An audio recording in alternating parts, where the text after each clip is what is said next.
The ink has barely dried on their appointments, but the issues they embarked on today were colossal. Educational reform and financial security for the Turks and Caicos Islands are just two of the major subjects that made the agenda for the first meeting of the Wetherill-run administration. In that first meeting, the media was once again briefed about the country's fiscal dilemmas. We were told that the country is $120 million in debt, or in layman's term, in the hole.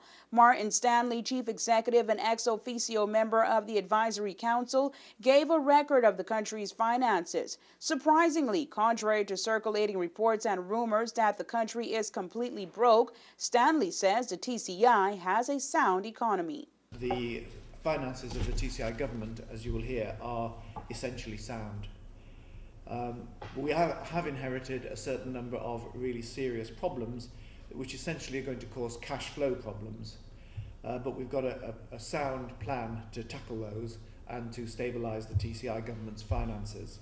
But while this is good news, Stanley says cash flow is dwindling. He says the TCI is making a mere $11 million monthly in taxation compared to the $22 million it was making in 2008, which gave insight to the interim government's next plan of action. Stanley noted that the country has managed to slash half of its expenses to a mere $13 million monthly, down $9 million from the $22 million the government was dishing out in monthly expenses this same time last year. Stanley says that there could be more tightening of the financial belt.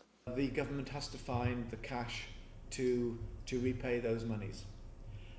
That's going to mean that we have to continue with very, very tight expenditure controls, which are going to require very hard decisions to be taken, which will not always be popular. Equally, we've got to look for ways of generating new revenue, again, so as to generate cash so as to repay those debts. The chief executive says that there are no intentions to take on additional expenditure by borrowing, nor are there any future plans to institute direct taxes such as income taxes on residents to generate funds. Stanley suggested as an alternative that the country's overdraft may be increased to meet the continuous expenses of the TCI government. We think we will probably have to increase the government's overdraft and overdraft limit in order to help meet the monthly repayments of the debts, of some of the debts that I mentioned. We'd obviously rather not increase other debt if we can avoid doing so, but it is an option. The important thing is that we want to maintain total debt at its present level or below. The overdraft will address issues such as countering the multi-lawsuits levied against the government and paying public servant salaries on time.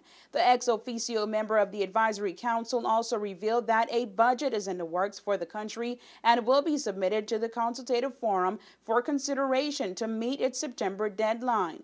Meanwhile, His Excellency Governor Gordon Wetherill, who spoke on educational reform, said that regaining much of its lost funds will also come from the Civil Recovery Unit set to be established soon. We will have more on that issue in tomorrow's newscast. For WIV4 News, I'm Angie Toussaint.